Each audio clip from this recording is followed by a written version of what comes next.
Today on Mindful Momentum, we explore a question every organization and community should be wrestling with. Who will lead us next, and how do we prepare them well? My guest today is someone I deeply admire, a fellow NSA member, my dear friend, and truly one of the kindest and quietly disciplined humans I know. Every morning, come sunshine or sorrow, he writes 140 words at a time. And those words have grown into 28 acclaimed books on leadership. Ron Rael is known as leadership trailblazer, a catalyst, a teacher who sparks insights, challenges assumptions, and awakens leaders to their fullest capacity.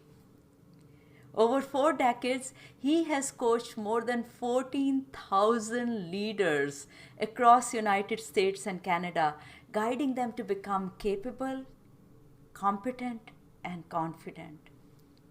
Ron is also a creator of Future Leader System, a four-part methodology that helps organizations intentionally nurture their next generation of leaders.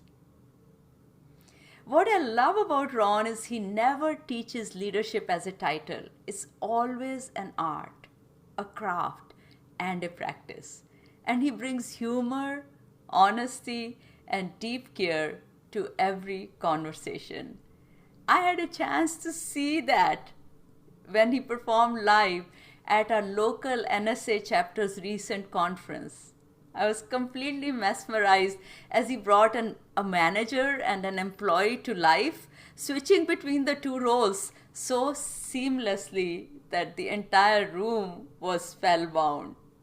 Ron, welcome. It's such a joy to have you here. I return it. It's a joy to be with you, Anu.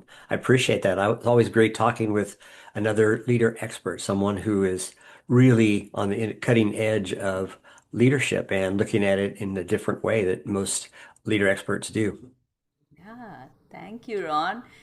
And you describe yourself as an accidental leader. When we were there in this confab for NSA, that's what you began with. And it kind of stayed with me.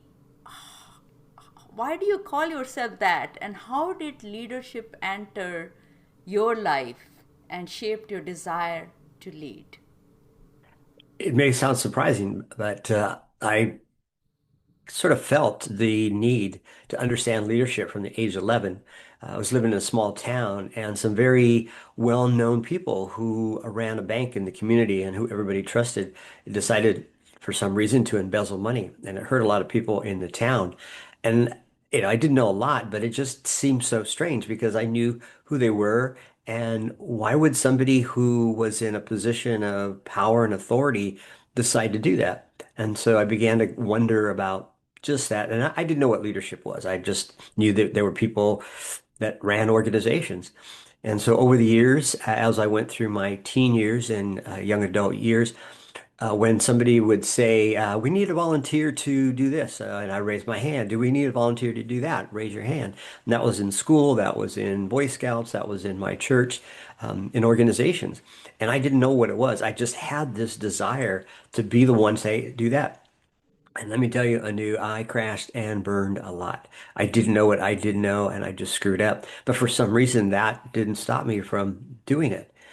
And so then, fast forward through my career, I decided that I kind of had the term leadership in mind, though I called it manager, supervisor. Those are the two terms. And so, in my first job, that what I had a full-time job, salaried, all the things that I had been hoping to have and wanting to have, I finally landed that job. And at my first performance review at 6 months, I had a supervisor, a boss, a retired military colonel, Marine colonel, who when he asked me during the performance review what I wanted to be, what I wanted to do, especially in the future. I told him, well, sir, I hope to be a manager of this fine company someday. I want to be a leader. And he laughed in my face. He just laughed, and he thought that was the funniest thing he had ever heard.